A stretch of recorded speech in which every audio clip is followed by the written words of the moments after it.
Hi guys, my name is Chris. I'm here with the Wub Mag, and today we are starting a new series. This is going to be some video interviews that we're going to be doing with artists, DJs, producers from all over the UK. First of all, we have one of the most consistent DJ producers of the last few years, an Unplugged Audio resident, co-owner of Tremor Sounds in Brighton. He's had track support from the likes of Doc Scott, Nicky Blackmarket, TI, Sub-Zero, many more, as well as having releases on Grid Recordings, Liquid Gunshots, and Monk Audio. Today, we are super pleased to kick off this series with Man Like Stillz. How you doing, my G? You good? Yeah, bro, all good. Thanks for having me on. That's absolutely not a problem, my man. Thank you so much for popping along. How are you today? You all good? Yeah, man, not bad. Literally, just got back, so probably I got a university lecture a little bit later on. But once that's done, I'll probably just smash out some music. It's pretty much what I'm doing at the moment, just balancing my own music with like uni work and stuff at the moment. But it's working well at the moment, which is good. I found a structure where I'm able to have like a good amount of time to work on my own stuff, like alongside university work, which is good. So I'm not sort of like having to prioritize one or the other. I've managed to get like a good structure. I can balance both, which is great. That's really good. What are you doing at uni, if you don't mind? Electronic music production, actually. Oh, awesome. So very relevant then, very relevant. Yeah, no, it's good. The reason I chose the course was literally because it's purely because of the path that it takes you on. I mean, like the module, like guide, I think, so the first year is quite set, like in the structure, but I think it was the second and third year, I think you sort of get a choice between something like 15 different like things you can do for like your final assessments and stuff, or like modules that you want to choose. So basically like the second and third year, you pick what you want to do. And okay. Choose between like 15 different modules. Oh, sorry. So what have you chosen for your module? I haven't chosen yet. I think we get to choose those. It's either at the end of this year or like I don't know. I don't actually know when. They haven't told us this yet, but when I went for the interview and stuff, that's what they sort of said. They're like, right, second and third year, you kind of get to pick between like 15 different modules. So I guess do you know what those modules are? Oh, there was loads of different ones. There's like mixing, mastering, like becoming like an audio engineer. Okay. There was like live sound. I'm pretty sure there was like sound design for games, like and movies and stuff like that. Movies, like it's very freelance, which is kind of that's the reason I chose the course, because obviously as much as I love like drum and bass and the production and like producing it, I'd love to just have like leaving uni with such like a broader set of skills. So of course, yeah, because then you can then use that and then progress your career in other avenues, such as like you said, like movie sound design and things like that. So that's really cool. It benefits me in drum and bass as well, because it's just I'm just getting my skills better, and then I'm also then skilled in other areas, which because I mean for my full-time job when I leave uni, I just want something in the music industry. That is what I want as my job. And no matter what that is, like if that is doing sound design or like doing film scores or like doing sound design for games, or do you know what I mean? Wherever it takes me, I don't care, to be honest, as long as I can do something. Yeah, as long as you're doing music. Exactly, that's it, man. That's the one. So I see you've got your nice little MIDI keyboard in the background. Do you write all your melodies? Do you write absolutely everything that comes with it? Or I do, yeah. I can't actually play piano. That's my girlfriend's piano back there. I've got if I can lift it up, hang on. I've got let me unplug it quick. I've got bought this recently, a Korg Monologue. Nice. Yeah, man. It's I've had a couple of other synths, but I did sell them because I don't know, they just didn't really do it for me. Whereas the Monologue, I think I'm definitely going to be sticking with for a while. So does that let you put in like chords and melodies and then change them with that pad, or? Yeah. So it comes with like 100 presets on the bank, and it's got like loads of blanks for you to just mess around with and make a sound on the spot or save some. It's also got like a arpeggiator, like sequencer built into it. Nice. It's just really good because it's kind of it's probably like the most broad range synthesizer I've used in terms of like you can get some lovely like chord sounds, some nice arpeggiator sounds, but then also some of the basses and stuff that you get out of it. Like there's a couple of my tracks that I released on Grid on that EP. A couple of the main basses were from this. Like it's just the sound it gives is really, really good. I recommend it for the money. It's great. Nice, man. So if you don't mind, how much did that set you back then? Just so the audience can know roughly how much they're going to have to put into it. I think it was. There's a thing of synthesizers, depending where you go, they vary in price a lot. But I'm pretty sure I got mine off. I think I got it off GAC, and it was about 270. I think. That's not too bad, but considering this is like the model down. This is the monologue, and then there's the one up that loads of people get called the mini log, and that's about 450. Yeah. So this is like it's almost a short. I think it's like a shorter version. It's got more keys than mini log. But this one's like a shorter version, and I just don't think it has. It's something like 3 or 4 features that it doesn't have, and I was just like, well, for £200 difference, it's just a no-brainer, isn't it? Well, and this one fits on my desk perfectly as well. It literally beside my keyboard, it fits perfect. So to be honest, it's ideal.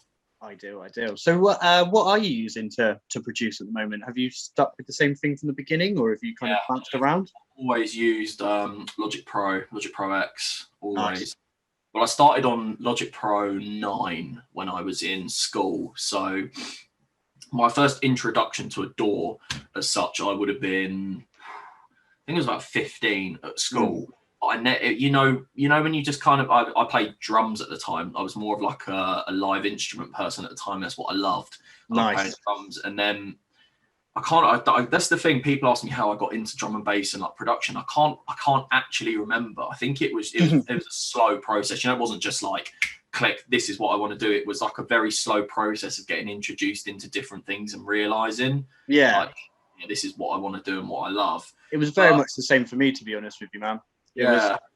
Like I've got a couple of things where I remember seeing certain DJs and making me want to like mix, and then other DJs were like, oh, I really wish I could make those sounds, but it was such a gradual thing, so I totally relate to that, man. So I started off making it was just like trap beats and stuff, which is kind of what everybody kind of starts on because they're quite simple and easy to do. It's very instrument based, isn't it? It's not so much like synths and like one melody, maybe a pad. It's very percussive, isn't it? Which is a good thing to start with. But I mean, I started doing that when I was like up until about when I just left school. I was still doing trap beats and stuff, but then I kind of changed. And I think when I think about it now, the way I actually got into it was I was getting into drum and bass. I listened to it and I was DJing it a lot when I was like 16. I just left school, just starting first year at a new college, and I was getting into it as such. And I think it was when one of my mates when he was at a rave, because obviously I couldn't because I was underage at the time. Yeah. But he went to a rave, and this is when me and him were like a duo partnership. We don't do it anymore, sadly, but we had one. It was called Cohesion. That we've got. Nice. We put out one free download, and I don't even know how many plays it's on now. It's on quite a few. Yeah, it's what I mean. We put out one track, and I actually had a couple of messages the other week asking me about it, but I don't know how many it's on. It's called Pagan Style. I think it passed 100K about a month ago. Jeez, that's pretty decent, man. It's been up for nearly 2 years now. But nice, man. Nice. That's what it is. We were buzzing, but it kind of just fell apart really because he wanted to do his own thing and I was like trying to do my thing really. So we just thought it was mutually best to just end it, kind of thing. Yeah. I mean, is the door open for future bits with you too, or? We have talked about like collaborating again, but he seems quite busy with his uni work and I'm a little bit, I don't know, it's just because the way I'm going solo with it at the moment, I'm just kind of sort of release at the moment. But yeah, I can see it. I reckon it's something I definitely want to do again. I'd love to I'd love to get back on a collaborative thing again at some point, whether that is with him that I did, or if it's with somebody else. I wouldn't mind to. I think I quite like it. So if you kind of step back, because I've seen you've done a few collabs, and so if you kind of step back from loads, I've actually got quite a few locked away involved that people haven't seen. Yeah. I went on a little. I don't normally like to collab with like everybody and anybody, but I just kind of went through a phase, and I like to like the EPs. I like to keep my EPs mostly solo work. But then I do a lot of collaborations that get released like as part of projects with other people. I like it when it's like, you know, like three singles from an artist and then one collab, and if it's me or something, I don't mind that. Yeah, that's really cool. And like, so like collaborative remixes of other tracks on the EP, or is it just like completely fresh? Completely fresh. I love doing remix work. I've got a couple locked away that I haven't released, and I've been asked to just sort of do them and keep them like as a dub kind of thing, just sort of like keep them as dubs, wait for the raves to come back, play them at raves, and then see how they go down, sort of thing. Absolutely. So on that note, how is COVID affecting your process, and you know, how are you doing with it all? You know, it's a mad time at the moment. Yeah, man. I'm really struggling with it. I mean, to be honest, I know some people have been really struggling big time. I know a couple of people that were saying they haven't even touched their door since like May. You know, some people literally haven't hopped on and done any production for months. Whereas for me, it's been the complete opposite. All this time off, all this time to focus on it, I literally was like, right, I'm going to knuckle down and actually like step up. And I like to think that's what I've done. And to be honest, it's really helped me like big time. Like the amount of tunes that I've got locked away. I was talking to my mate. So the amount of tunes I've got, I checked my Finder the other day. The amount of tunes I've got locked away in total so far, like ready for release and including dub, is about 24 at the moment. What is that? All unreleased stuff? All unreleased, yeah. 24. Like they're all forthcoming, or I think out of those 24, I think 3 of them are locked away, like remixes, purposes that just aren't going to come out. And then on the side of that, I've started a second album, which I've got 8 tracks for so far. That's nice, man. Busy time then. To be honest, again, it's been much the same for me as well. I don't think I've had a more productive 18 months or so, to be honest with you. Man. And that's the sad thing with what's happened. It is literally one extreme or the other. I found it's either been hella creative or not. Absolutely nothing. And I'm just absolutely thankful that it's affected me in probably the best way possible. Absolutely, just for especially just the amount, like I wasn't expecting like my SoundCloud to grow and stuff over lockdown, like being asked to do various live streams and releases and places, remixes, you know, just all those sort of things were just a bit like a bit crazy. Your growth has been mad, to be honest, Joe. Like in the last year, I've watched your SoundCloud just go like that, man. Honestly, it's really good to see, man. It's really good to see some young talent like really pushing themselves. It is bad. Like I just wasn't, like I said as well, like I know like some people set out to do music for all the different reasons, but for me, I am, it sounds quite cheesy, but I do literally just make drum and bass and produce just because I literally love it. I'm not in it for the money or anything like that. I'm literally in this because I fucking love making music and seeing reactions to crowds and seeing them posted online. Like that just gives me such an amazing feeling when I see that.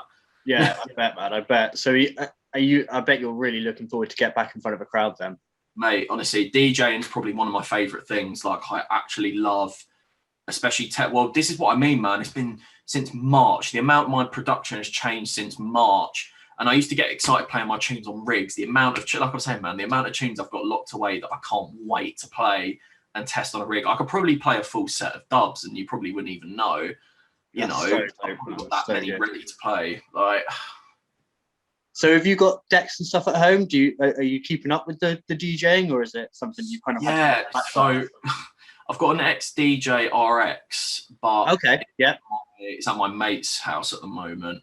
I've kept it there because basically we cleared out his shed and we soundproofed it because I've got locked away in my garage. I had this like it was like a 15 or 18 inch like bass bin, you know, like it's fucking loud and it sounds right. and obviously I can't use it. I'm in where I live at the moment. I live in my flat. I can't use a bass bin or anything because I just fucking shake the whole building. Yeah. So I moved my decks there to his, and they just stay there now. But I need them to get them serviced. They're not in the best condition. Okay. The outputs, well, everything works, but the outputs are just really temperamental. Like, right, okay. Sometimes like you turn it up and it will stay at the volume, and then sometimes it will just jump in volume like really drastically. That's and no then good, especially when you're trying to record a mix or something. Mate, it's so temperamental, and I've heard it could be quite a few bucks to get them fixed. But I mean, the solution I found at the moment that works, I've had a pair of turntables for ages. Okay. Did you Serato it up or? Record boxed it. Okay. I bought an old mixer. I've got the DGM 250 Mark II.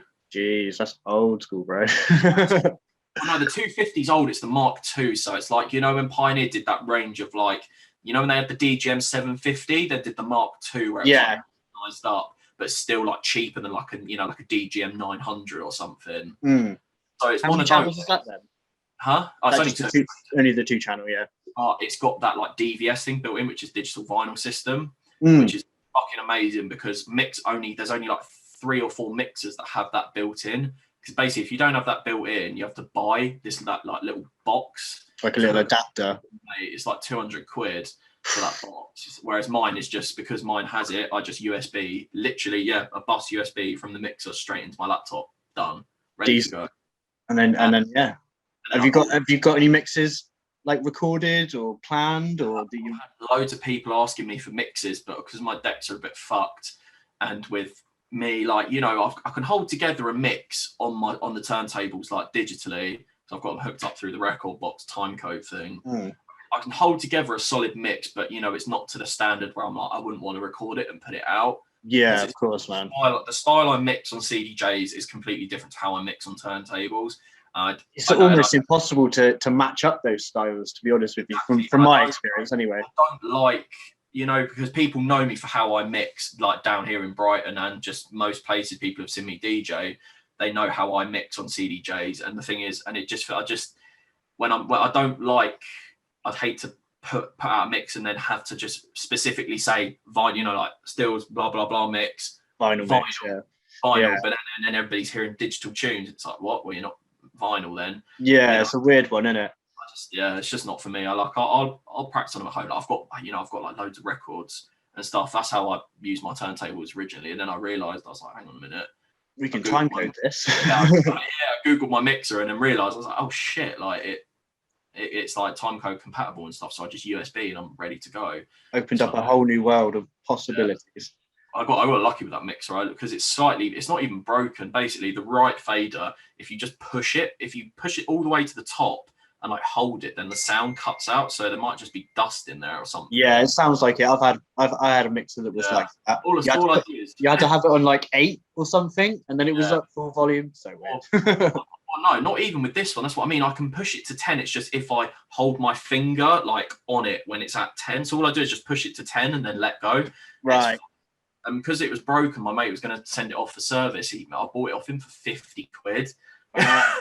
That's decent, that. £50, there's nothing wrong with it, mate. I was looking at them secondhand. They're worth like 250, 300 quid secondhand.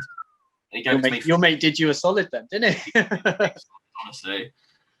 So obviously, I've seen recently that quite a few people from the UK have headed out over to New Zealand. Is that something that you'd be keen to do? Have you had any contact? Man, mate, do you know what's funny? Yeah, I have had quite a few people in my DMs on Instagram asking me to go out to New Zealand. There's a couple of people specifically who always message me, like every time I do a release, free download, anything. They're always like messaging me, showing me support, which is fucking amazing, to be honest. It's quite surreal. And then the other day, one of them popped up when I shared about a forthcoming release, and he was just like, "Hey, mate, this is so sick. Like, looking forward to it." And I was like, "Yeah, of course." And then he was like, oh, I'm going to speak to some promoters out here and blah, blah, blah. But obviously I know, like, when they say I'll speak to promoters, it's so hard to make it happen. But yeah, of course. You know, the thing is though, like, I know I've grown my fan base and stuff over lockdown stuff, but I wouldn't say I'm in a position where I'd like to think that my fan base is strong enough for me to go and do a tour, you know, like Gray, Crossy, Kelvin, like they're doing a Born on Road tour. Yeah, that's who I had in mind. Yeah, that's the thing. They're big out there. They're known, whereas I don't really know if I'm that well known out there yet. Right. Okay. So I think if I was to do one, I'd probably like tag along with somebody slightly bigger. It would probably be if it happened, it wouldn't be like a Stillz New Zealand tour. It would be like a, you know, like they're doing Kelvin's kind of like the headliner of the Born on Road thing, and then Gray obviously you're tagging along underneath kind of thing. Yeah, so maybe like, just for example, if Unplugged went across, then maybe it could work something like that. I'm just using that as an example. Yeah, mate, I'd do anything to do it. Like, I mean, it's a long old flight and you have to quarantine for a couple of weeks, but totally worth it. I saw a video of I can't remember what DJ it was, but it was a 360 sound stage, and so the crowd was all the way around that. That was K Motions, and K Motions was he was like on the tour with, it was Netski's tour, I think. Oh right. Yeah, Netski's done a tour out there. That's what I mean. A lot of these bigger artists that are doing tours have kept it quite low key, but people like K Motions, Crossy, Gray, all those sort of people, they're making quite a big deal about it. Yeah. Understand. People like Netski, do you know what I mean? Though the thing is, though, they're that big, and like Dimension's done one, Friction's done one. The thing is, though, they are that big that it's just like, well, they knew it was probably going to happen. Do you know? Yeah. You know, they're not bothered. But quite a privileged. Like Gray and that, it's been like, oh shit, wow, I'm actually off to New Zealand. Like, what the fuck, you know? So let's talk about some upcoming and recent releases, then, man. So you said earlier that you've released on Grid Recordings. Yeah. How did that one do? That went to number 6 in the Juno charts, I think. Bang on, mate. That's pretty damn decent. This is what's really been like amazing for me recently, is literally every release I've had so far, like EPs of mine, have all top 10 on Juno, which is amazing. Yeah. Before that, I used to get. That was the weirdest part for me though, was it didn't used to happen. All my releases before would barely top 50. And then all of a sudden, I put out this one EP on Latch Recordings a while ago for my mate Purcell, or Runner now. And mate, and I just couldn't believe like how well it done. That went to number 3. That's still the highest EP I've ever had, and that was back in March last year. So just as lockdown kicked off, then. Yeah, pretty much. That's what I mean. It was crazy. I have noticed a lot more like independent artists getting into that top 10. Yeah, which is quite good to see, man. It's happening, man. It's good. It's really good to see. To be honest, I'm really interested to see how it keeps progressing when we can finally get back in front of crowds. Yeah, I'm quite excited for that if it ever happens. Fingers crossed, Boris. Fingers crossed. I think it will. I saw the whole rapid testing thing the other day, and I know people are going, oh, like, don't get too hopeful, and I'm like, well, nobody is hopeful because they know what the government are like, but yeah, it is something like we were saying, the fact that the word nightclub has left Boris Johnson's mouth, which he hasn't in the last year, that's something. That's literally, it's a step in the right direction. And the fact that he's even considering it, the fact that before it was just never talked about, it was just brushed away into the corner. Now he's going, right, okay, maybe we can start talking about and looking at solutions. The fact we've actually got that.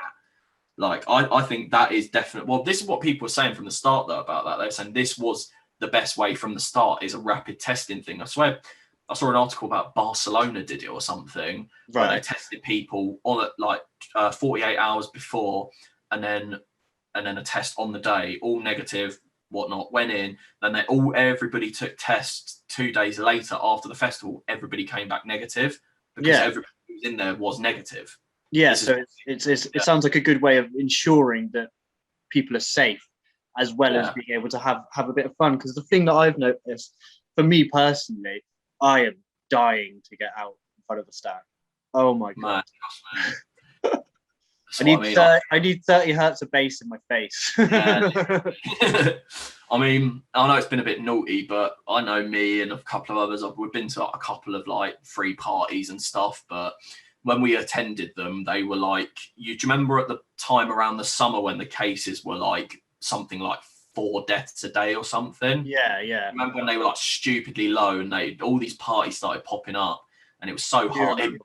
People go, oh, you're so stupid. Why would you go to it? And it was like, mate, just like when you're out, it was like sitting on the beach, having a few beers. It was nice and sunny. The weather's nice, and somebody goes, mate, there's a party happening at so and like at here. It's like, well, yeah. And I mean, at that point, you're on the beach surrounded by hundreds of people anyway. So, exactly. Like, what's the difference between being there? Exactly. And also, like I was saying, the fact that everybody was like, you know, how low the rates and deaths were at the time around summer. Like I said, there was a time when it hit, we went like 3 days without any deaths or something, you know. Yeah, and it seemed like a good time to start getting going again, didn't it?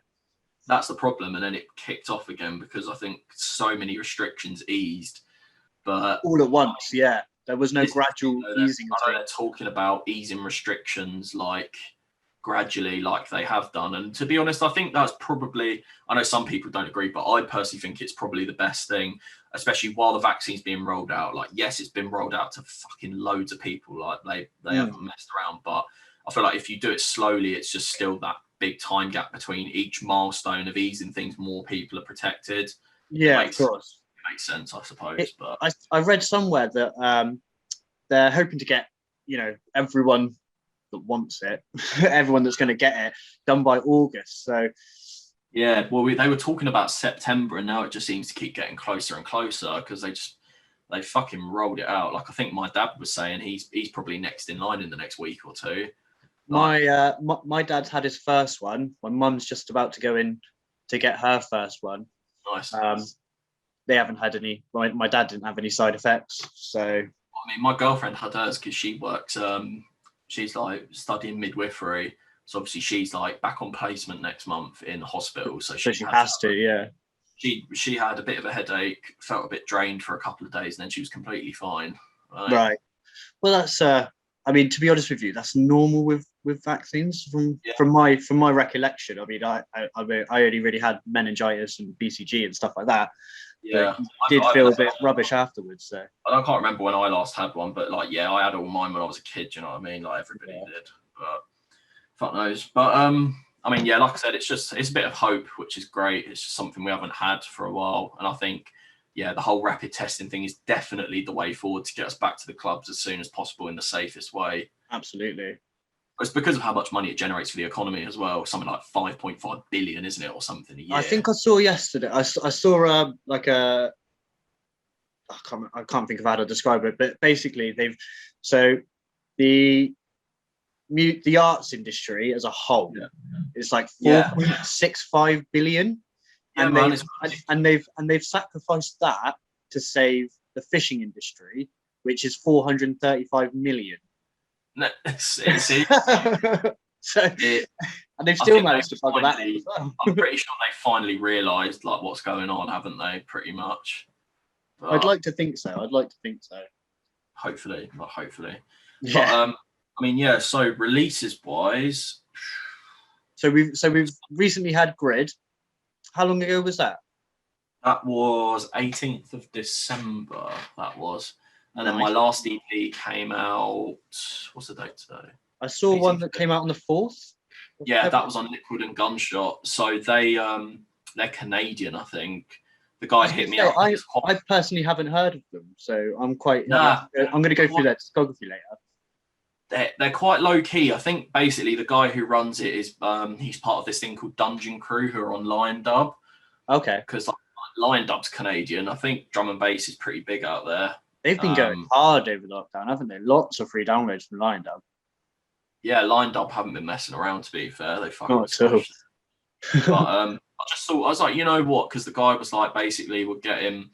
I looked at his back catalogue, obviously, before anything, and they've had some, like, loads of people I know released on their like EPs and stuff. They were quite active back in 2019, and he said they took a year break. That's why everybody was like, what? Who the fuck's Liquid and Gunshot? Because they were quite well known when it happened, like back in 2019. Then they just took a year off. He didn't say why, but I'd assume Now- COVID reasons. Yeah, and now they're back, and I was just like, you know what? I know it sounds bad, but the tunes I gave him were all ones I had sitting on my computer for a little while. Right. There Well, that's was, not like, bad, man. That's not bad. You know, you need to. I was trying to get them all signed for ages, and he was just so willing with all of them. So I was like, you know what? If he's really like, and the fucking promo he done for the release was mad. He always shared it. Like, Yeah, couldn't thank them. that's one thing that bugs me is that when you, like, I've seen like, I'm not going to name any names, but I've seen some labels that just kind of put it out and expect the artist to do the promo. Mate, which is all well and good. Like, the artist should put in a certain amount of promo time, but you're signing it over to a label. You expect the label to put in a bit of work for it. Exactly. That's why I like working with Twisted Individual on Grid, because he's fucking sick. Like, do you know what I mean? He's been around for time. He knows what's good. He knows, like, when to post things, how to post things. Like, mate, he knows what he's doing. Like, Grid, like, you think how many years has Grid's been running for? That's it. Do you know what I mean? Like, he's been around for time, man. It's been at a consistent level as well. It's not one of those. It's not one of those labels that dips in and out. They've been consistent. The thing is, the other reason I like working with him is because he's no bullshit, which I don't like. You know, he's great. He literally will call me when I've sent him tunes, and it's just straight to the point as, yeah, that's fucking sick, I want to take that, or nah, sorry mate, I'm actually not feeling it, that bass, or this is just too similar to this or that. Like, you know, he's just straight to the point, which what I want. Like, I sent him a couple of tracks yesterday. I've waiting for him to download because I redid a bass line because it sounded quite similar to another track I did. I didn't even realise. I pointed it out. It's weird when that happens. Hopefully, I'm looking like I might have a single coming on Zombie, which is obviously the sister label to Grid. Yeah. Decent. So, which would be good. Have you got any? Zombies been a long time as well. Got any other ones planned, or any like solo releases or anything like that? Yeah, I've got a lot. So I've got a single track coming out on a label called Northern Line, which is run by my mate Jack. That's a good little EP coming up. Got a track on there. Line. Yeah, on this EP that I've got coming out on, there's a track from Stomps, Metalwork, Amplify, a couple of others. Yeah, he's got a really good lineup for that release. I'm really buzzing for that. I've got a 6-track collaborative EP with, I don't know if you know Full Step Phil. I don't think I do, actually. You have to send me some links. Yeah, he's great, and he was on Monk Audio. That's how I got in touch with him. He's really, really underrated. His stuff is fucking sick, mate. So yeah, with that EP, so we've got 2 collabs. He's done 2 solo tracks on his end. And then I've done 1 solo track, and then I've got a collab with Dunk, who's obviously half of Jam Thieves, but he's solo now. Decent. Me and him have made loads of tracks together, to be fair. I don't know if you've seen them Pick the Lock. I did. Oh, I was going through your Juno page earlier, and I did see. I did see a couple Pick the Lock releases. We got 2 EPs together, which is quite mad. But yeah, got that one coming on Encrypted Audio. I'll send it over on Facebook. Because I can't show it on this yet because that's fair enough, man. Have you got anything you can show? I'll send it. Hang on, I'll send it to you now so you can get your reaction on cam. It's so sick. We're so happy with the artwork. That sounds good. So let's just here we go. That is so cool. That's so cool. I like that.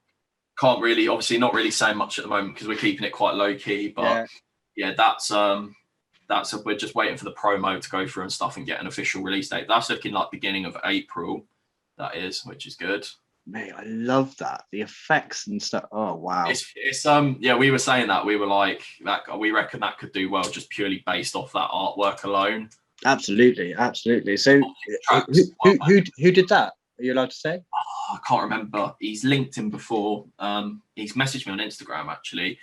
The artwork guy, he's really good, really, really good. Sick. We'll have to get some links and we'll pop them in the accompanying article. Definitely. Yeah. And then after that, I've got a 4-track EP, which is all solo, coming on Pick the Lock. So obviously I've done my last solo EP for him end of November. That was full solo. Now I've got another full solo one coming for him, which is good. Really looking forward to that. Yeah. Got a collab. Yeah, I've got a few more. A collab with Sade and Salvage, if you know who they are. You're making me look like an inexperienced person here. Search them, man. They've got a couple of EPs on Grid and a couple on Zombie. Their stuff's really good. We've got a collab. I've got a collab coming with them on their EP on Calypso, which is Heist's label. So really looking forward to that one. That's really cool. Got a collab with Full Step Phil, just a solo track coming. That's coming on like a collaboration EP on Dutter's Informal. Yep, I know. Then I've got a 3-track EP coming on Monk Audio at some point, and I think that's all boxed in. And then I've got a 2-track single with Pengo coming on a new label run by the guy from Monk that I can't say anything about yet. Yeah. Will be revealed. Actually, wait, no, I think he announced the EP actually. Yeah, no, it's a new label. I can't remember what it's called. I think it's called like Valhalla or something. But okay. It's a new label. It's kind of, he's going multi-genre with it. So more like deep techie rolling drum and bass, but also loads of 140 and garage he wants on there as well. That's cool. I think we do need some more. I love my 140 and garage. Like my album, I've got 2 garage tracks and a 140 track on there. I was going to say, have you made much? I don't make too much, but it's one of those. I don't make it for like dubs and stuff because I don't play it. Yeah. I'll make tracks like when they're like on demand kind of thing, if you know what I mean. So yeah, of course. 140 track for this, or I'm like, right, yeah, like I'm writing my second album. I was like, right, yeah, I definitely should make a nice little cheeky 140 track in there. It's all about the 140 sometimes, isn't it? Yeah, I love it, man. I really love it. Yeah, it's what got me into producing was good old 140, bit of bass line, bit of UKB.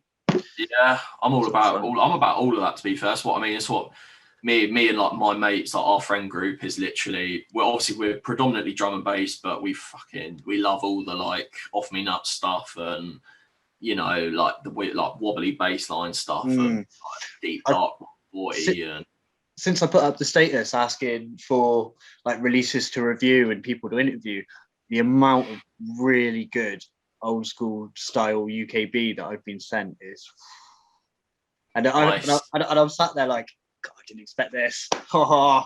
There's not enough of it being made anymore, like that proper like DJQ, like mate, it's style, these days. It's quite hard to come by. So if you find somebody who's making it consistently, that's really good. Yeah, absolutely. I'm just going to give a quick shout out to Mr. Harrington.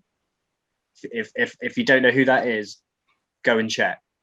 Yeah, I got told about him yesterday, and I have not stopped listening. It is nice. I'll go and check him out after this. Absolutely. So where do we go from here? So what is your like future goals? What are you hoping to achieve in the next year, we'll say? Next year. I mean, by the end of this year, so on SoundCloud, I'm on 8,300 followers, I think. Mm-hmm. I think by the end of the year, 10K would be an amazing goal. Yeah. That's definitely achievable for you, man. I'm telling you that now. Yeah. Absolutely, that's achievable. Especially with the amount of content you've got coming out. Yeah, man, that's what I mean. I like to hope that happens. I'll be absolutely buzzing if I hit that. That's such a big milestone for me. What else? I think I'd definitely like to do another EP for Grid by the end of that'll definitely happen by the end of the year. Yeah. What else? I think I'd like a goal for me. I think would just be getting more consistent bookings. I think that's definitely a goal I'd love to achieve. So more like if not every weekend, then at least like one or two a month kind of thing. Every weekend would be amazing. If I'm getting booked consistently every weekend by the end of the year, that'd be amazing. Yeah, that would be sick, man. I think the hard part I've found is before all this, because I'm from Brighton, and the way the Brighton scene works is quite weird. Like, basically, it's quite bad for like paying artists. It's not great. Like, nobody really gets paid in Brighton unless you kind of like break the mold as such. Like, you literally blow up outside of Brighton, kind of thing. And then people actually start booking you headliner and paying you. But if you're not that, and you're just kind of like underneath like headliners and stuff, you won't normally get paid that much. But I think that's something I'm definitely going to stop doing, because I've done so much for free in Brighton for people that I know and stuff, and I think I'm just kind of like, you're at that point where you deserve it, you know, you've put in the work, and now it's time to start reaping the rewards. Especially when I told a couple of my mates about it, I was like, they were like, what should I had somebody message me about my price, and then I went to a couple of my mates who I go to for advice, and I was like, what do I say? Like, and they were like, what do you mean? I was like, I've done so many in Brighton for free. And they were like, what? They were like, you're paying for free in Brighton? I was like, yeah. Like, mate, they were like, you're fucking crazy. They were like, you should be charging like this much, like easily.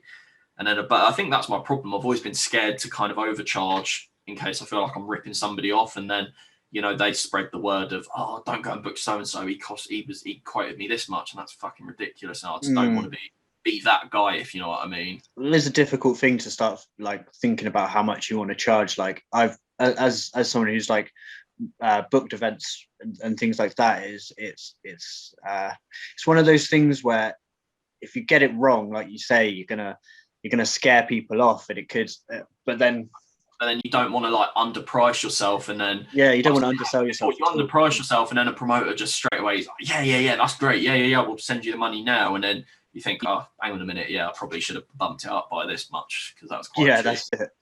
Aim high, shoot low. Yeah, that's what I always think with that kind of thing. That's what I got taught to do. They were like, but my mates were like, basically, when events come back, you should set it to a little bit higher than what you actually want. And then most of the time, and then you've got a bit of breathing space, you know. Negotiate, which I'll be more than happy to do, to be honest. So in terms of like gigs that you've done in the past, have you got any that stand out as particularly like your favorites? Yeah, definitely, hands down, the best set I've probably played was in Brighton. Where are you? Do you know any? Are you familiar with any clubs in Brighton or anything to do with Brighton? I'm not, to be honest. I'm more familiar with like the hip hop scene in Brighton, to be honest. Oh, what with like High Focus lot and that? Well, like Rum Committee and people like that. That rings a bell. So it's like a guy called Seaslin. Yeah, Seaslin. You know Seaslin and that. Well, I don't know them, but I used to watch a lot of Don't Flop. So like Hatter and stuff. Yeah. Hey, fair play. I used to go. I don't really know them like that, but them boys, like, I used to go to, like, before I was into drum and bass, that was my thing. Was like trap and hip hop. So I got quite close with them boys, like when I was starting out at like 16, 17. They seem like they're very lively. Hatter's really underrated. I used to love his stuff, man. Well, Seaslin used to be known as TC, which is how I first heard of him. And yeah, he's so talented. That whole group generally is really quite talented, and they're really low key. Yeah, but they're really lively about it as well. Like, they're really they when they're performing. I saw them perform at Boom Bap 2014, and man, it was just like such vibes, you know. And that's one thing I've noticed from the Brighton general scene overall. Whenever you see someone from Brighton perform, it's like they go for it. You know what I mean? And I love that. It's absolutely. The Brighton scene's sick, but I mean, yeah, like I said, it is just a pain getting paid in Brighton, really, because it's quite a niche scene, drum and bass in Brighton. Everybody knows everybody, kind of thing. So if I was to play, it's for if the people I'm playing for I know. So I feel like a cunt. And it's all favours, isn't it? It's like favours, or just like trying to charge them certain amounts, and it's just like. But then that's the problem as well, because you feel like a dickhead charging, but then you don't want to get walked over. But then at the same time, it's like, well, even if I'm not charging and I just ask them to sort me some drinks, like, it literally cost me like $5 to get into Brighton from where I live. Do you know what I mean? Yeah. Like, as outside. For me, as with the events that I've promoted, I've the one rule I have is if I don't pay you a fee, you are not paying to get to the gig. Yeah. You are not paying to get to the gig. You're not paying to get home. Like I'll sort your travel. I'll sort you some beers. I don't want. That's what I stopped doing. I stopped doing like completely free gigs, if you know what I mean. I was just like down like, now you are giving me some money to get a taxi home, and so I'm getting some drinks on the night at least. If you ain't absolutely, I don't think it's fair to make an artist pay to play. No, and that's the thing I hate is when promoters try and make you feel bad about that. Do you know what I mean? It's like, absolutely. You're giving you the opportunity, and I'm only just breaking even on this one, and it's like, well, you should have planned better then. Yeah, you're not a viable business if you're barely breaking even. That's what I mean. And not paying your artists. That's the one thing that always bothered me about Boomtown. I understand it's a massive scale, but the fact that I know people that have played near enough every single Boomtown since like 2012. Yeah, they've had to pay to get in, or if not paid like full price, half price tickets and stuff like this, which I just don't think it's fair. I've heard that rumor that Boomtown charge all their artists the ticket to get in. I don't know if it's all of them. Like obviously you get like once you get to a certain level, they'll book you as normal, but like especially like kind of like, so like I don't know if Hoffman would still be at this level, but I remember a few years ago they are there every year consistently. They get like stage takeovers and stuff, don't they? Yeah, but so the main crew will get in for free. Oh, sorry, carry on. I was saying, no, Boomtown just attracts like every crew like ever, and that's why they get the Off Me Nut takeovers, because like Baseline, Sheffield and stuff, it's fucking massive, isn't it? That's it. Yeah. The only issue there is I don't know if this would still be the case, but like the main crew would get in, but then the bookings they had a certain amount of tickets that they could use, and so once they've gone past that ticket allocation, then it works on like half price tickets, and so obviously they're going to give those tickets to like not their mates, but the people that they like feel closer to. And so it leaves people like maybe further afield from Sheffield having to pay like, and that's not Off My Nut's fault. I'd say that is purely Boomtown's fault. And again, it's no one's real fault, because obviously making a festival on that scale must be. I wouldn't even know where to start. Do you know what I mean? So I'm not gonna throw shade, but at the same time, I'd say that's a goal. Boomtown is definitely on my bucket list. I'd love to play. I mean, that would be nuts, wouldn't it? I mean, if events are back this year, I mean, basically the things that have been on my bucket list to do is be booked at a festival, to play any festival, but mainly like Boomtown, like ones like that. But Boomtown's definitely the main one I'd love to play at, and get booked for my first international as well. That would be a big one. Yeah, that'd be dope, man. That would be dope. Have you had any inquiries from like internationally? I've had a couple of. I've had some guy hit me up about he wanted me to go over to Denver in the USA, but that'd be nuts. Yeah, but I kind of said to him, I was like, you would be looking at I would have to bump my fee quite a bit if you'd want me to fly all the way out to Denver for like literally one show. Yes, might not be financially viable. Yeah, I was like, if bit of a shame, I want to do it as part of a tour or something, like one chain of shows, but. So have you got much of a following over in, like, because obviously I guess through your SoundCloud you can see where the bulk of your plays come from. So have you got much of a following? Most of mine is England. Most of mine is here, but a second on Spotify it is New Zealand. That doesn't surprise me at all, to be honest.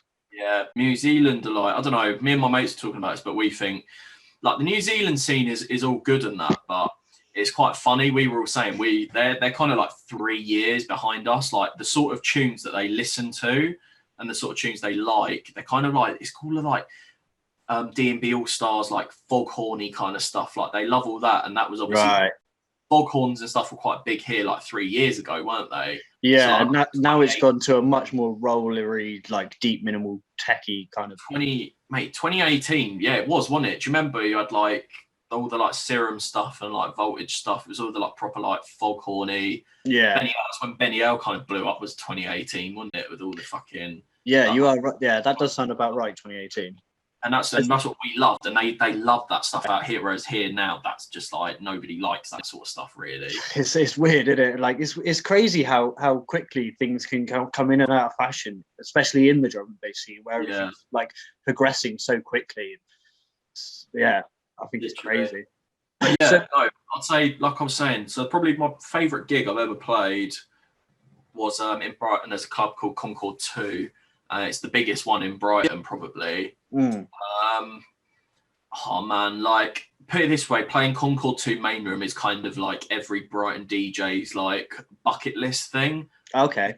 So sick. Like the way the stage is laid out and how fucking loud the sound system is in there. Like, yeah, trust me, it's like every person's dream basically to play there. So kind of like the fabric of Brighton.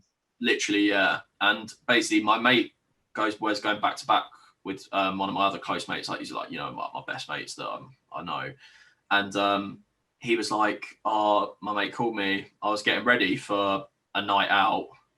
I was like, where was I going? I was going across the road to like another club in Brighton because they had a different night on, and basically it was sold out this night. It was like a day. Oh yeah, it was a day barbecue. But then nice. They had like a barbecue thing outside. They had like Hazard and stuff playing outside. Mad. Yeah, D&B. It was a D&B arena night. Like sick. Fucking, but it's run by Supercharged, and basically my mate's a Supercharged resident. And then so it was outside till like 11 o'clock, and then it moved inside till like 4 or 5 in the morning, whatever it is. And and my mate called me as I was getting ready because I didn't get a ticket, obviously. And it was like me. It was only me and 2 other people that were at my mate's yard having a mix. Having a few minutes getting ready. Everybody else I knew was going to that barbecue because they got their tickets before me because they sold out really quick, and I didn't have the money at the time, and I was really gutted. I was like, shit, you know, the night that was going on across the road, I was like, still going to be buzzing. And he called me and he was like, right. He was like, I'm stuck in Bristol. He's like, I can't get back. I was like, oh. I was like, what? So I was like, what do you mean? And I was like, well, it's my mate Corey. So I was like, is he just going to do the set then? And he went, do you want to go back to back with him? I was like, what? Yeah. I was like, what? And he was just like, yeah. He was like, I've already called like the guy who runs Supercharged, and he's like in charge of the night. He was like, I said, do you want to go back to back with Corey? And he was like, yeah, of course, that's calm if he wants to. I'll put him down on guest list. And he was like, so your name's already on the guest list, like you're ready to go. I was like, yeah, obviously I'll do it. That's so dope. Me and my mate took over from Boo back to back unglued. That was fucking, yeah. I bet that was a noise there. It was so good. I was shitting myself though. Like, it's one thing like meeting them in person, like out in a smoking area or something, but you're up on like the stage in front of like a 400, 500 person, like completely packed room. Like completely packed. And we were, even Corey was like, he's played main room 2 times before me, and he was like, he even said he was just like, fucking hell. He was like, because it was like so busy, like rammed, like front to back. We were like, shit, like this is like scary, like you're taking over from them and all, like, you know. Like, I remember once down in Exeter, we had Ocean, my friends over at One Lion Sound, a local hip hop crew in Exeter. They brought down Ocean Wisdom, and I followed. So basically, when Ocean Wisdom, DJ Sammy B-side did like a cheeky little jungle set. Yeah. And then I had to go on and do like a baseline set to let the like One Lion Sound crew do a bit of a cipher. And I just remember jumping on and just like being like, I'm following DJ Sammy B-side. Yeah. Pretty nuts, man. Like, hell. That is crazy, man. Especially after a jungle set by DJ Sammy B-side. I was like, that's just never. Jesus. So in terms of like artists that you've played alongside, have you played alongside any of your like heroes, your idols in the scene, or what, like on the same lineup? Yeah. I wouldn't say idols as such. I've bumped into and had like good conversations with a few, but I'm still yet to kind of like actually play on a night as such, or like you know, like be like really close set times to somebody that I was like, shit, I really hope he sees my set kind of thing. Yeah, absolutely. Yet for that to happen. I'm sure that will happen as soon as this lockdown stops, man. This is what I mean. Absolutely positive of it. Somebody I know messaged me because I put up a thing about bookings, and then somebody was like, "Oh, come to New Zealand," and I was like, "Yeah, cool." I was like, "Yeah, I'll never happen. I don't really get booked." And then like a couple of people popped up to me and they were like, "Mate, you're gonna get fucking bare bookings after lockdown." I was like, "You reckon?"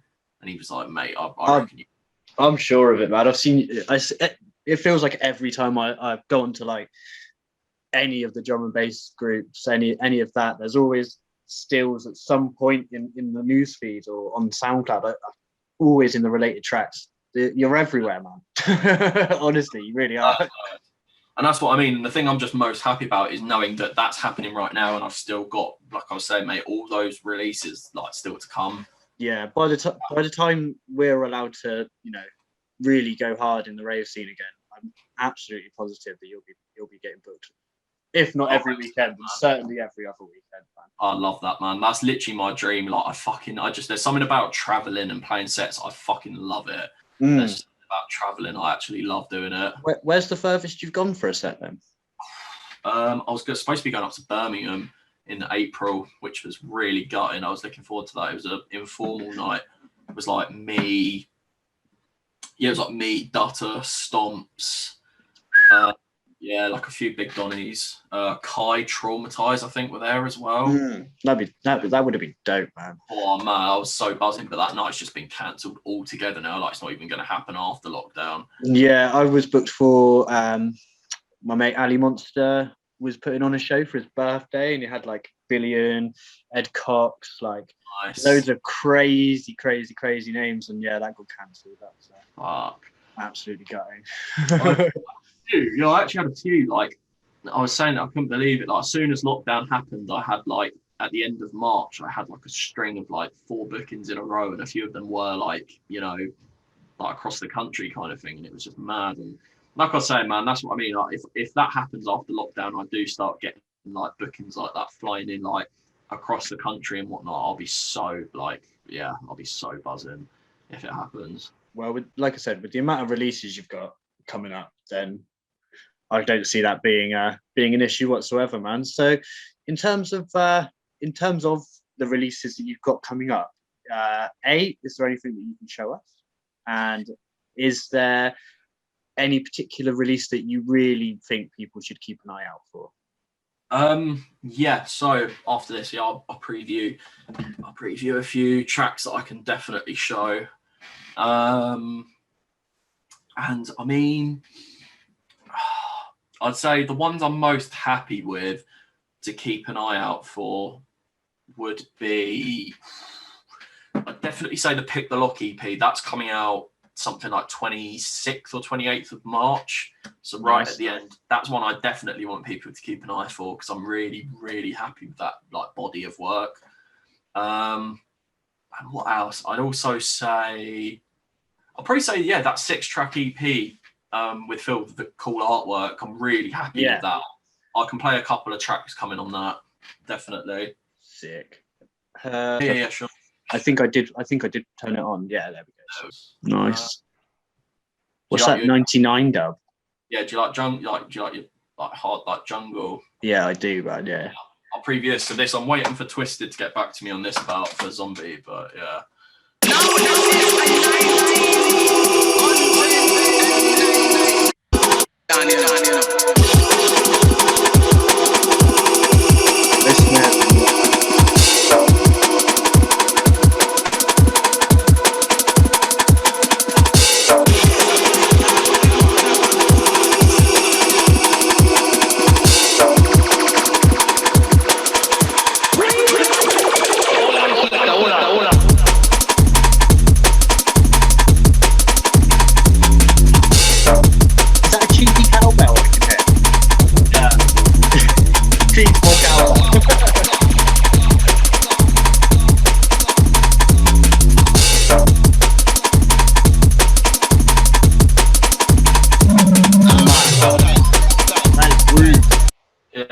That's seriously rude. So I was digging through my computer, and I found an old pack of breaks that my first ever tutor at college gave me.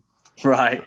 Where is it? You can't even buy it anywhere. Like I said to him, I was like, "Where did you get it?" And he got given it from a producer who got given it from another producer. Like it's like a 4-man hand-me-down pack. Where you get it? Where is it? It was called it was literally called Sounds with Joe, because obviously this is when I was like just starting production and stuff. Oh, is it up here somewhere? There you go. Top. You missed it. Go up. I saw it. It was right at the top a minute ago. Oh yeah. There you go. Yeah, I've been in it recently. So this was my old tutors. Like he just gave me like loads of like. Jesus. They're mainly like Vengeance samples though.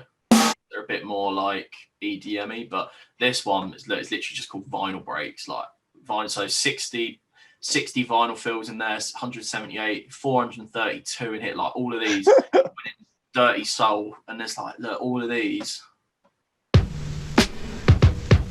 like. And I love that vinyl crackle. Yeah.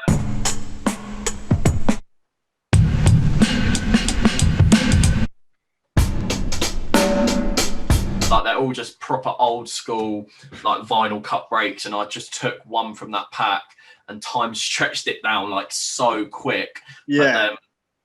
I got a nice new Valve hardware compressor, and I just ran the fucking break through that, so it just chonked it up like fuck, and then it just sounded. And I obviously EQ'd out the low ends and just layered a kick over the top to give it like a little bit punchy.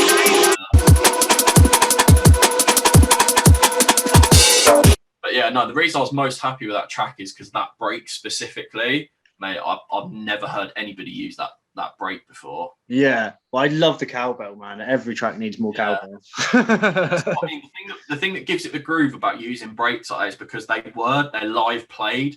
So like each hit on the snare and stuff is like it's different. Do you know what I mean? You've got that all, like swing already there, haven't you? So exactly, that's what I mean. That's ideal. This one, I'll play this one. This is one of the tracks on the Full Step Phil collab EP.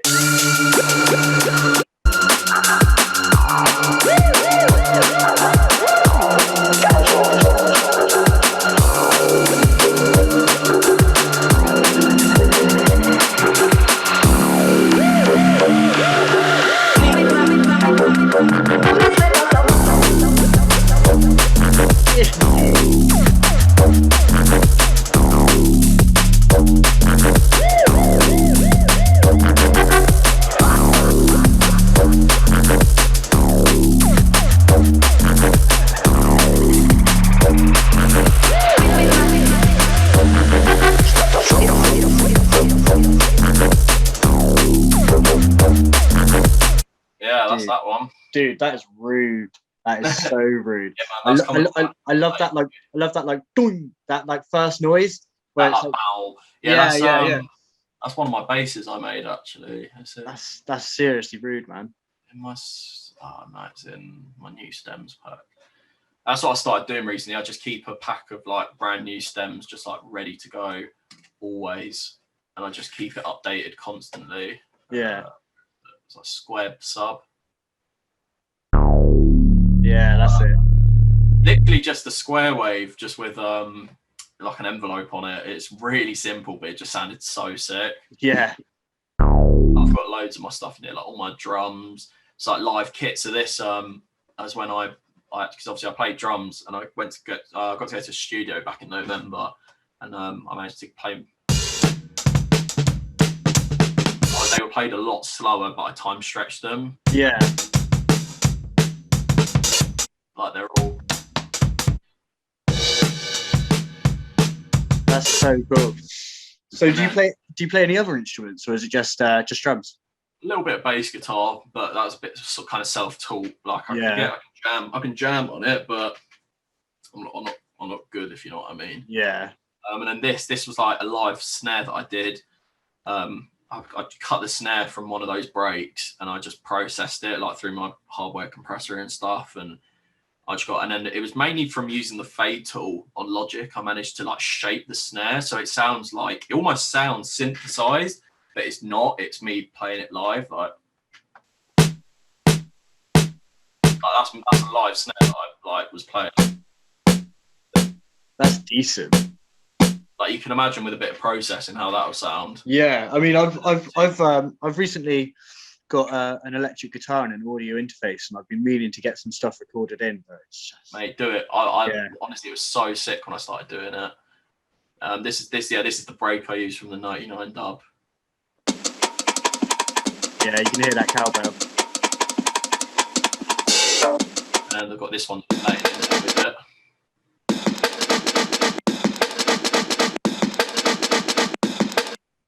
Proper bits with that one.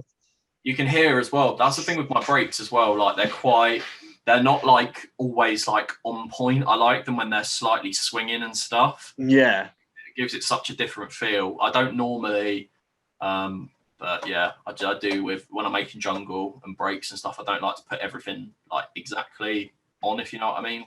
Yeah, it's always better to have that slight, even if it's not a swing, just slightly off beat, just so that it's it feels more organic, more natural, if you know what I mean. Exactly. Right, I'll play two more. Okay. So I played those two from the Full Step one. So this, I'm going to play two coming on the Pick the Lock EP. They're both just completely solo, which I'm really, really happy with. Cool. So I've got this one.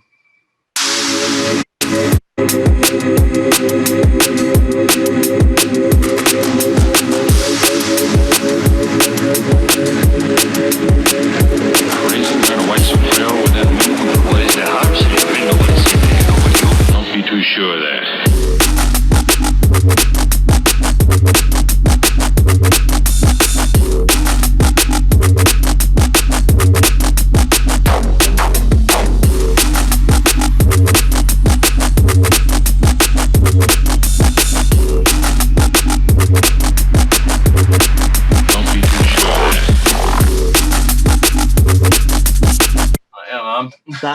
That offbeat bass is so rude.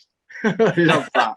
I love that. Little, and then also, yeah, man, I went a little bit different with it as well, because I was talking to Nick, because obviously it's coming on Pick the Lock, which is Nick the Lot's label. And I was saying to him, I was like, let me keep this different. So if you listen, you can hear. So I've got a sub underneath on the like one like the low one, just a continuous sub, and then when it goes up, I made this nice like LFO bass, but I put it up an octave rather than keeping it low, so it like almost flows with, rather than it just, you know, like just one continuous sub bass. Yeah. Change up. If you listen, Don't be too sure of that.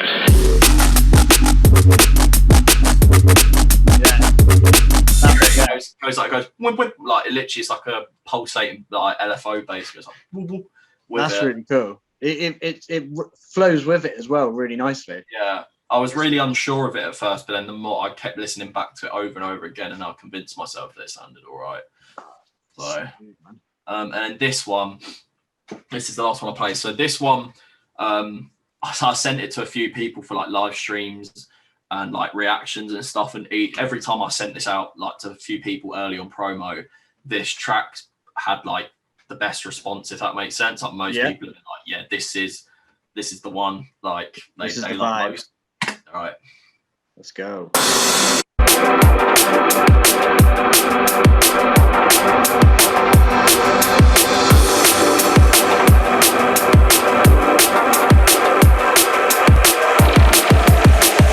him in jail, and it'd be better. Put him in jail until we hang him.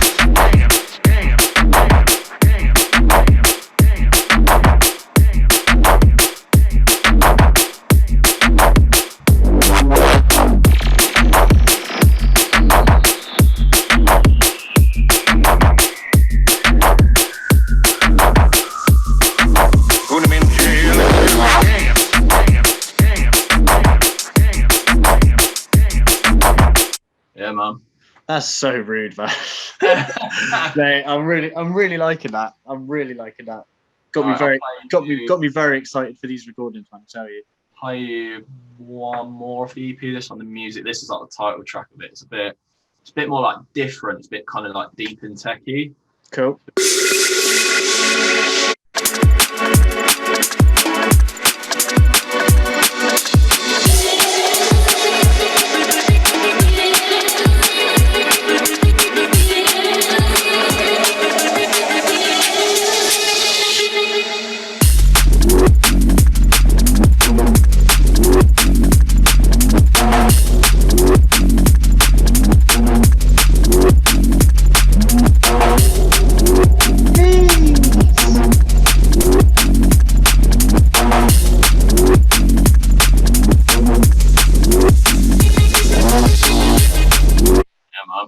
Mate, that sub is so warm.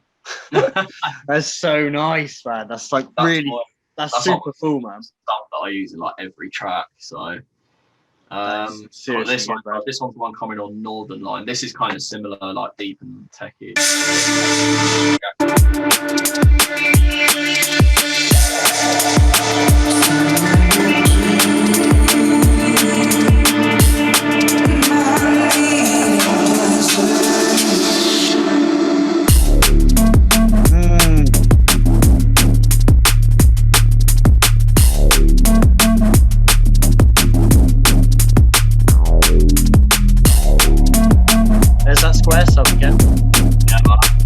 Came from. I haven't used it in any other track really. That's where it came from. Hey, that sounded so good, man.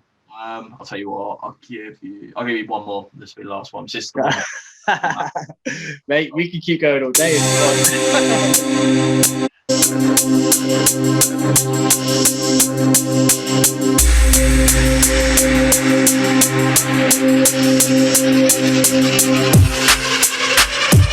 You understand, of course, that it's long after business hours. I can give you only 5 minutes.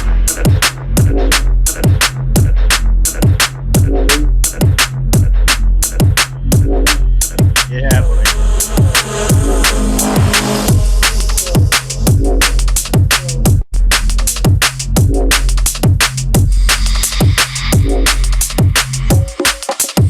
I can give you only 5 minutes.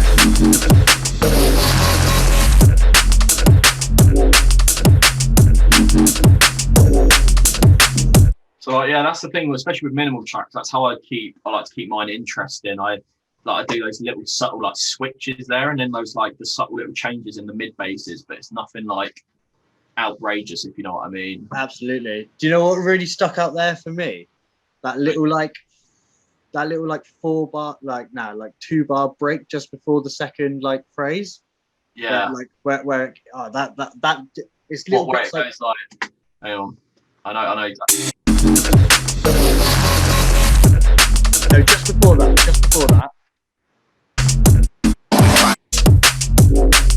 So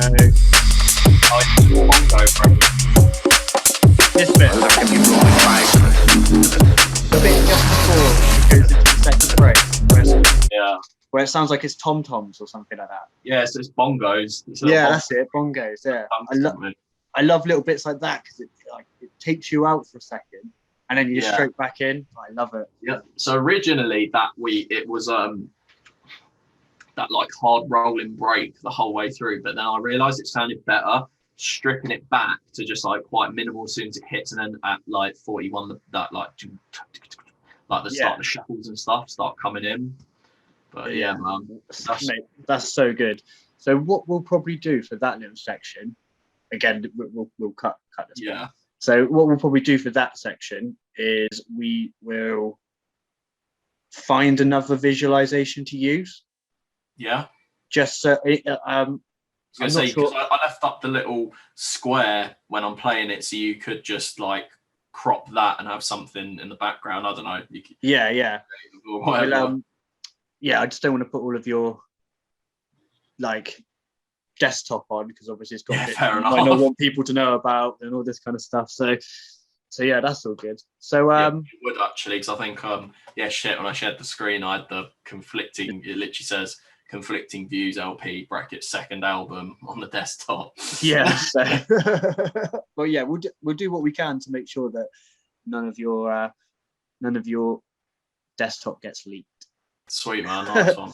So right, I reckon. So I reckon what we do now is we do a quick little bit for like shout outs if you want to do some, get your links out there, and then we pretty much wrap it up if that's all right with you. Yeah, man. Yeah, that'll work perfect. I've got a lecture in a little minute, so ideal, man. So yeah, go ahead. So then, Stillz, have you got any links that you wanna put out there? Any shout outs that you want to do? Anything like that? I mean, so first off, definitely follow up my Instagram. So it'd be Stillz_UK. That's it. That's where I really, I'd say I'm probably quite active with sharing what's coming up music wise. If not, follow my Facebook page, which is just Stillz. You'll find it. Or if not, my personal page, which is Joe Still. That's where I post a lot of stuff as well. But either of any of that, but mainly Instagram. I'm quite responsive with messages. Okay. Same as Facebook. If you want to shoot me a message on, if anybody wants to shoot me a message about anything, just send me a message on my personal account, not my artist page. But if you do, I will still see it. But artist page messages get lost a bit. Like I've had a couple that have gone there and I haven't seen for about 4 days. Yeah. Notification system's weird with how it works. So I've even if you send it to my personal, I'll still see it in my message requests because I check them often. So of course we'll put all of those links underneath somewhere. Yeah, perfect. Awesome then, man. Well, thank you very much for coming in. Yeah, no worries. We'll have to do an update in a few months, see where we're at with all the releases and stuff like that. Great. So thanks everyone for watching. We've been BassPush. He's been Stillz. We've been the Wub Mag. Go follow us on Facebook at the Wub. We go check out the website www.thewubmag.com, an online magazine based in Bristol. We're going to be covering all genres of underground music. Obviously today it's been predominantly drum and bass. There will be other genres coming up over the next couple of episodes. But yeah, anything else you want to add, Joe? Nah, not really, man. I think I've said everything that I wanted to say. Definitely nice one for having me on. It was really good to have a chat about it all. Definitely. Absolutely, man. Anytime. Well, you have a lovely day. And yeah, speak soon. Nice one. Cheers, man. Take it easy, man. Cheers. Right.